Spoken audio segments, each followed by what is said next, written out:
Audio 3। पुस्तक का नाम न डरिए न अशांत होइए। लेखक पंडित श्री राम शर्मा आचार्य जी। चिंताओं से छुटकारे का मार्ग।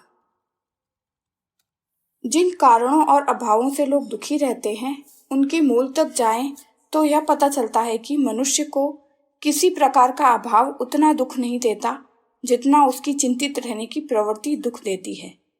किसी विषय को लेकर अकारण ही लोग उस पर आशंकापूर्ण कल्पनाएं गढ़ते रहते हैं।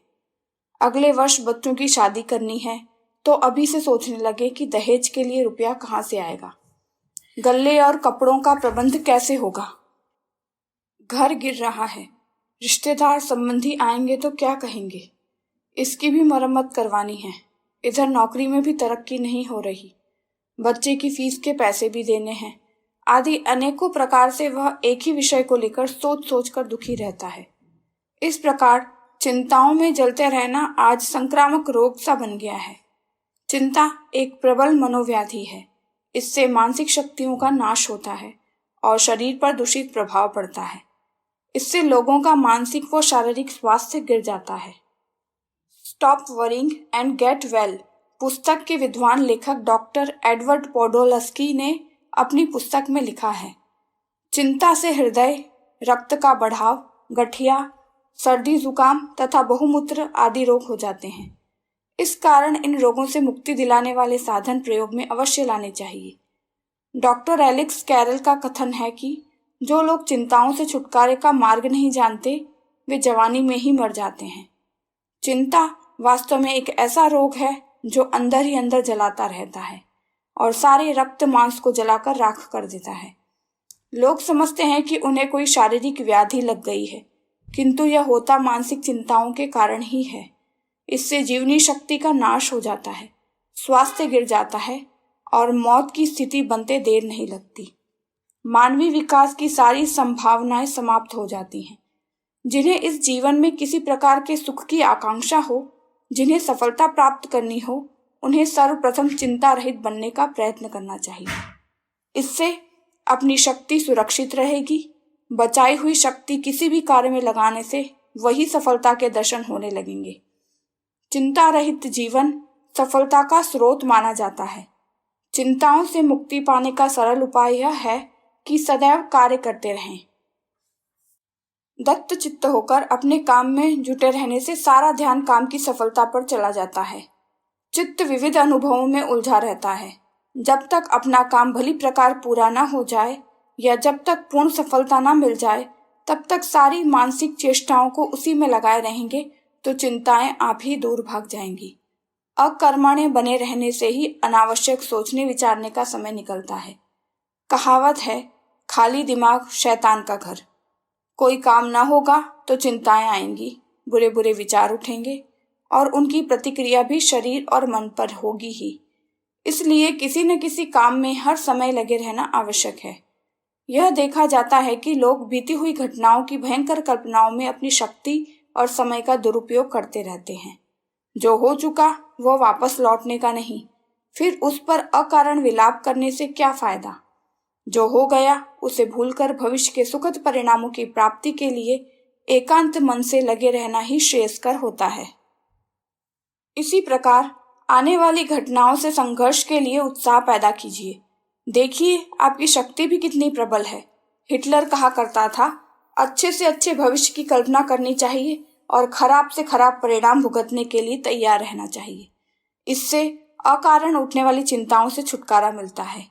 एक पहलवान की इच्छा थी कि वह दूसरे को पछाड़ेगा।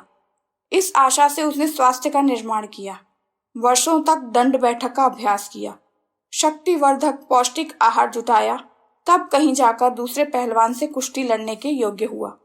फिर भी दांव पेच नहीं बन पड़े और कुश्ती में हार गया। इससे यह नहीं माना जा सका कि उसका श्रम व्यर्थ गया। उसके परिणाम तो सुंदर स्वास्थ्य और आरोग्य के रूप में मिले ही। इसके लिए आने वाले भयंकर परिणामों के प्रति पहले से ही साहस पैदा करना चाहिए ताकि बुरे परिणाम की दुश्चिंता से बचे रहें। सुखद कल्पना के सत परिणाम तो आपको मिलेंगे ही, उनसे आपको कोई वंचित न कर सकेगा। अकारण चिंतित रहने का एक कारण यह भी है कि लोग बिना सोचे समझे किसी बात की पूर्ण सफलता का निर्णय कर लेते हैं। यह निर्णय आपके पक्ष में आए ही इसके लिए श्रम, उद्योग और चतुराई भी अपेक्षित थी। फिर यदि परिस्थितियां नहीं बन पड़ी तो भी अभिष्ट उद्देश्य की पूर्ति में बाधा आ सकती है। विपरीत परिणाम भी उपस्थित हो सकता है। ऐसे समय प्रायः लोग अपना धैर्य खो बैठते हैं और शोक संताप करके बैठे बैठे चिंता या पश्चाताप करते रहते हैं। बार बार अपनी असफलता पर ही दुख होता है, इसीलिए पहले से ही पूर्ण सफलता का निर्णय कर लेने की भूल न करें। वरन यदि परिस्थितिवश असफलता का सामना करना पड़े तो उसके लिए भी सदैव तैयार रहना चाहिए। परिस्थितिवश यदि ऐसी कोई विपरीत घटना जीवन में घटित होती है तो आप अपने मित्रों, शुभचिंतकों और समझदार लोगों से इस विषय में विचार विमर्श कीजिए।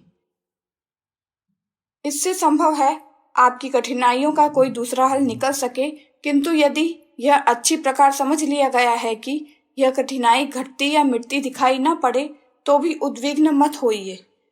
तब मानसिक शांति के लिए उस चिंता के विषय से चित्त हटाकर अपना ध्यान किसी दूसरे विषय में लगाने का प्रयत्न करना चाहिए। किसी के प्रियजन की आकस्मिक मृत्यु हो गई है तो यह संकट ऐसा है जिसे सुधारा नहीं जा सकता है, पर चिंता करने के दुष्परिणामों से बचने के लिए कोई ऐसा रचनात्मक उपाय प्रयोग में ला सकते हैं जिससे शोक का वातावरण बदल जाए और चित्त अशांत रहने की अपेक्षा किसी संतोष दे सकने वाले काम में लग जाए। किसी की रुचि धार्मिक कथा साहित्य में होती है, उन्हें गीता, रामायण आदि किसी पुस्तक के स्वाध्याय से अंतःकरण की तुष्टि करनी चाहिए। जिन्हें प्राकृतिक जीवन प्यारा लगता हो वे ऐसा भी कर सकते हैं कि कुछ दिन तक कहीं तीर्थ यात्रा आदि में समय बिताएं। अपनी रुचि के अनुसार अपनी शांति प्राप्त करने के प्रयत्न करें तो कई साधन ऐसे बन जाएंगे जिससे चिंताजनक परिस्थिति में भी अपना मानसिक संतुलन बनाए रख सकें। चिंता एक संक्रामक रोग है। जब हम किसी ऐसे व्यक्ति के पास बैठते हैं तो उसकी निराशा के तत्व खींचकर हम भी निरुत्साहित होने लगते हैं। ऐसे लोग सदैव भाग्य को दोष देते रहते हैं। हम अभागे हैं, हमारा जीवन निरर्थक गया, घर न बनवा सके, जायदाद न खरीद पाए, हम पर परमात्मा नाखुश है आदि निराशाजनक भावनाओं से वे अपना भाग्य तो बिगाड़ते ही हैं, अपने संपर्क में आने वालों का भविष्य भी अंधकारमय कर देते हैं। आप सुंदर भविष्य की कल्पना कीजिए। अधिक योग्य, चरित्रवान, स्वस्थ और आर्थिक दृष्टि से संपन्न बनाने की अनेकों नई नई योजनाएं बनाइए और अपनी परिस्थितियों का उनके साथ मेल होने दीजिए। कोई न कोई योजना जरूर ऐसी आएगी जो आपके विकास में सहायक बनेगी। महापुरुष ईसा ने कहा है, कल के लिए चिंता मत करो, वरन सुनियोजित प्रयत्न करो ताकि आपका कल अधिक सुनहला हो। अच्छे चिंतन से संग्रहित सांसारिक अनुभव के सहारे अधिक उत्साहपूर्वक कार्य करने की शक्ति जागृत होती है। पश्चाताप और आत्मग्लानि की दुश्चिंता से कार्यनिष्ठा, साहस, शक्ति और कुशलता का नाश होता है। आप सदैव इनसे बचने का प्रयत्न कीजिए। जीवन के प्रति आशंकापूर्ण भावनाएं कदापि न करें। सदैव भविष्य के मंगलमय होने की कल्पना किया करें। इसी में सुख है, शांति है, श्रेय है।